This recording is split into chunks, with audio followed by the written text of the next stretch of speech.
Hi everybody, Mike's here. Um, Today I'm going to go over macros with you and how these are going to be used to take control of your nutrition. Alright, so let's go on to slide number 2 here. What exactly are macros? Right, this is a term that's used a lot in the fitness industry. The word's kind of just hovering out there somewhere. Okay, so we've probably all heard of macros. So macros are short for macronutrients. We have our macronutrients and we have our micronutrients. Okay, micronutrients don't contain caloric value. Macronutrients do.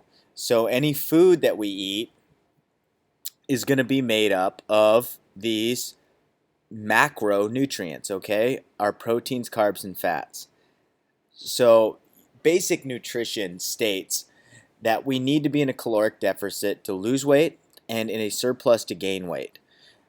And whichever way we go with this, we need to know what we're putting in our body is effective. So by doing that, we take, let's say we need 1,000 calories, all right? This is hypothetically speaking. Let's say we need 1,000 calories and we're at a 20% deficit. So we've accomplished rule number 1 and put ourselves into a deficit. Now, with macros, we're able to say, how can we make these 1,000 calories that we're at effective or efficient in our body, okay? So that is exactly what macros is designed to do.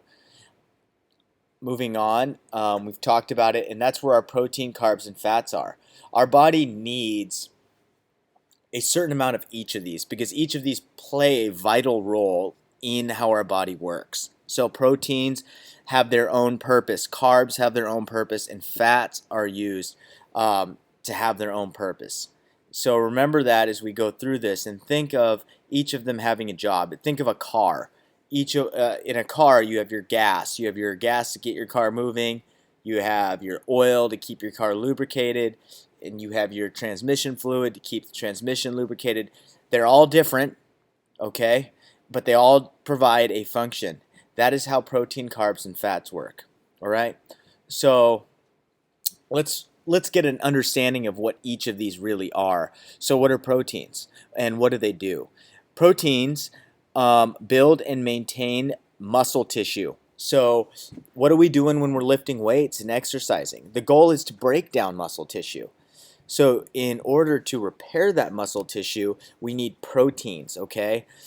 So without proteins, it's impossible to build, repair, or even maintain muscle tissue, okay?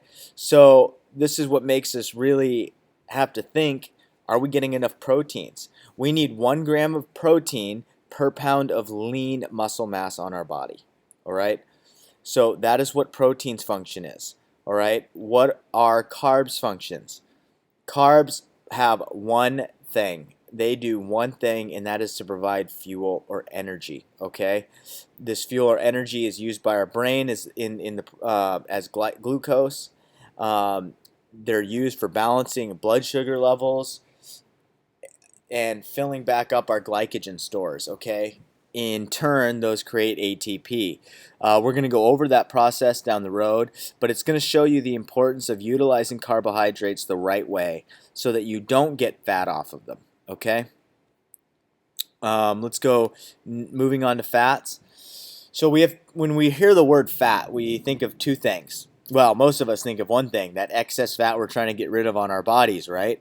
Well, that has nothing to do with the fat that is utilized from food, okay? Fat that we're trying to get rid of can be stored from any source of macronutrient. This fat, when utilized, provides us protection for vital organs, help to stockpile certain nutrients in the body, helps balance hormones in the body. It assists in helping blood clotting if we cut ourselves, not creating of blood clots. Just clarify that, okay? So that's exactly what these do for us. All right, let's move down. I'm going to hit play on here so you guys can get the idea of how this works, all right? So the first thing, this is the whole chain. This process is what our body does with food, And this process takes precedence over anything we do, any other process. Okay, so food is consumed. Food gets broken down into glucose or sugar. Okay, sugar is stored in muscle tissue as glycogen. Okay, right here we have our glycogen, and then you see creatine phosphate up there on the upper right hand. These create glycogen in the middle and creatine phosphate both produce what is called ATP. A little visual there for you, right? ATP is the big bang. This is what allows our muscles to contract. Okay, so this whole process is utilized so that we can function as humans. Without ATP, we couldn't move. Adenosine triphosphate is created from creatine phosphate or glycogen. So you see the 4 to 16 seconds up there. Like let's say when we're lifting weights or sprinting is a good example for a good visual. When we're sprinting, we can only go so far before we start giving out. We can't sprint indefinitely. That's because we're tapping into that aerobic capacity. Okay, when we tap into the aerobic capacity, I'm sorry, not aerobic. We're tapping into our anaerobic capacity. And what this does is it drains our creatine phosphate stores. So they only last 4 to 16 seconds for maximum effort. After that, it starts functioning off of glycogen and creatine phosphate until creatine is completely diminished. Then if we try to continue that same output or that demand for energy, glycogen will not be able to produce enough ATP to continue, therefore resulting in failure. Now, that whole process, every time that happens, okay, we do this guy. So, at the very end, at the beginning of a workout, you see our pre-workout here, the gas tank's full. At the end of the workout, the gas tank's empty. So think of that, these are our glycogen stores here. This is our glycogen storage down at the very bottom. Okay, I'm going to exit this now since it's open so I can show you with the mouse. So this is our glycogen stores here. We work out, glycogen stores over here become empty. What is that doing? So this is how we're able to utilize carbs for energy, or our body's going to demand energy because of this. So those high carb or those low carb, high protein diets, all that protein you're eating is just being broken down into glucose. That's why when you come off these high protein diets, you retain no base and you blow right back up. You get all the weight back because you've retained nothing. Your body's essentially, it's starving itself. Okay? So after a workout, if these are our gas tanks, what do you think we should fill it with? Carbohydrates, right? Not proteins. Proteins are there to do what? Let's go back to that slide. Proteins are to build and maintain muscle, not provide us with energy, okay? So, instead of using proteins here, we need to use carbohydrates. That will allow our proteins to avoid being turned in to glucose, right?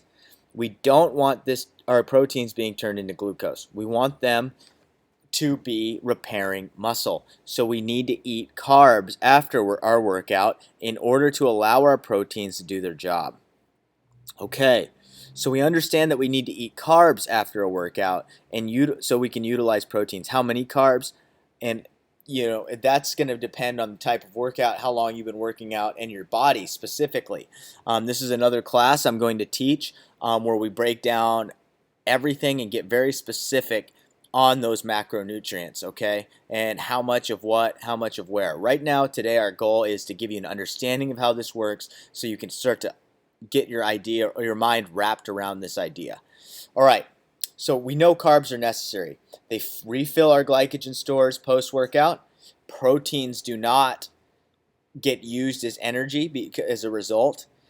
And as another result, more lean muscle is retained, okay? So carbs are necessary. These gimmick high protein, low carb diets are a joke, okay? Let's go down here. So that's great, Mike.